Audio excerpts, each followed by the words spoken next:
জোড়াতালির সরকার, এটা নড়বড়ে সরকার।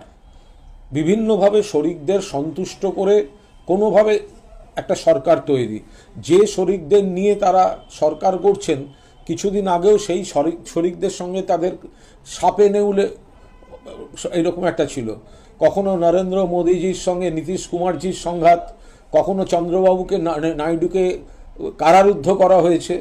এই ধরনের নানা ধরনের সমস্ত সংঘাতপূর্ণ পরিস্থিতি থেকে শুধু ক্ষমতাটা দখল করার জন্য একটা নড়বড়ে জোটের সরকার।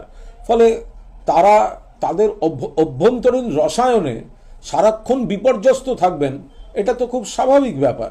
ফলে শরিকদের সন্তুষ্ট করা, শরিকদের নানা রকমভাবে মানে খুশি রেখে চেষ্টা করা, এই ধরনের কাজগুলো চলতে থাকবে। এখানে তৃণমূল কংগ্রেস, ওরা বিজেপি কিভাবে সরকার চালাবে তাদের ব্যাপার।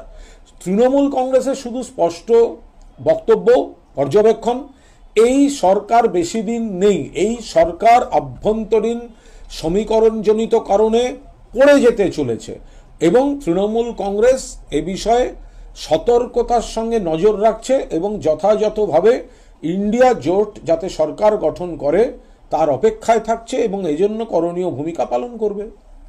পার্লামেন্টে সদা সতর্ক থাকবেন তৃণমূল কংগ্রেসের সাংসদরা। যে কোনো সময় যে কোনো ইস্যুতে এই সরকার পড়ে যেতে পারে, এই পরিস্থিতির কথা মাথায় রেখে সমস্তভাবে নিজেদের ভূমিকা পালন করবে তৃণমূল কংগ্রেস।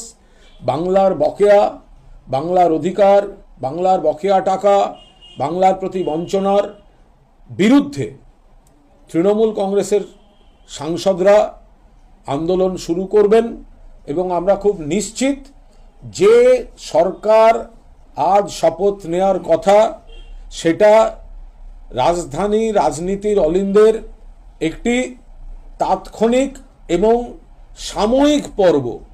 অতি দ্রুত এই পর্বের পরিসমাপ্তি ঘটবে এবং দেশের জনাদেশের স্পিরিট অনুযায়ী বিকল্প সরকার অর্থাৎ ইন্ডিয়া জোটের সরকার দেশের দায়িত্ব নেবে।